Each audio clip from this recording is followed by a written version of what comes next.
कल आपको रोका गया था, आज अलग से इंतजाम किए गए हैं, क्या वजह, भेदभाव क्यों है दो नेताओं के बीच में? हर वर्ष की तरह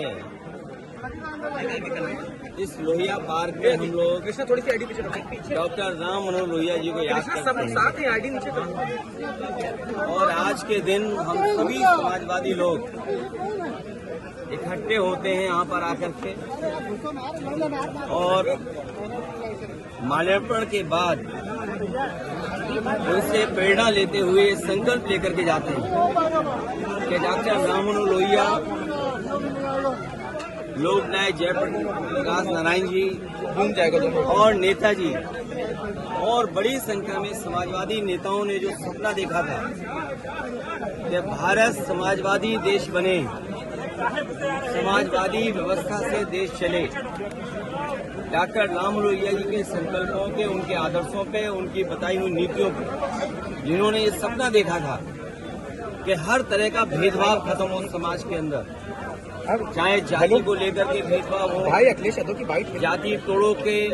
जाति तोड़ों का आह्वान किया हो या रीजनल स्तर पे जो भेदभाव होता है उसको लेकर के भी डॉक्टर राम मनोहर लोहिया ने कहा कि इस तरह का कोई भेदभाव नहीं होना चाहिए। सत्य क्रांति का जो आह्वान किया था वो सही मायने में समाज को दिशा देता है। डॉक्टर राम मनोहर लोहिया को आज याद करते हुए हम संकल्प लेते हैं कि जो समाजवादी भारत का उन्होंने सपना देखा तो उस सपने को पूरा करेंगे।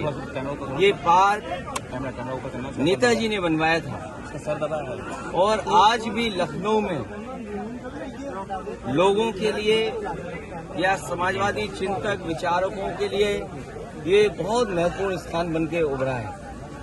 इस स्थान पर सुबह से लेकर के शाम तक इस पार्क में लोग आते हैं और जब डॉक्टर राम मनोहर लोहिया के प्रतिमा के पास आते होंगे जरूर उनसे प्रेरणा लेकर के जाते होंगे।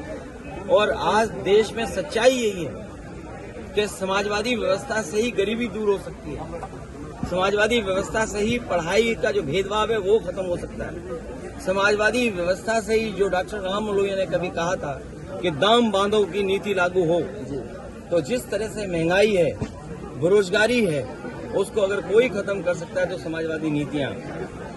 हालांकि जयप्रकाश जी ने संपूर्ण क्रांति का आह्वान किया था, महंगाई या भ्रष्टाचार उस समय की राजनीतिक परिस्थितियों को लेकर के सरकार को इस तरह का व्यवहार कल नहीं करना चाहिए था जिस तरह का सरकार ने व्यवहार किया था।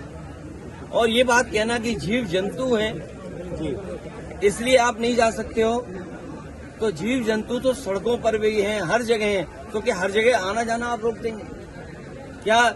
जीव जंतु से आप पूरा यातायात रोक दोगे? सड़कों पे चलने को रोक दोगे क्या आप? इसी बहाने को लेकर के जीव जंतु हैं। ये केवल समाजवादियों का जो काम था, समाजवादियों का आज भी काम दिखाई दे रहा है।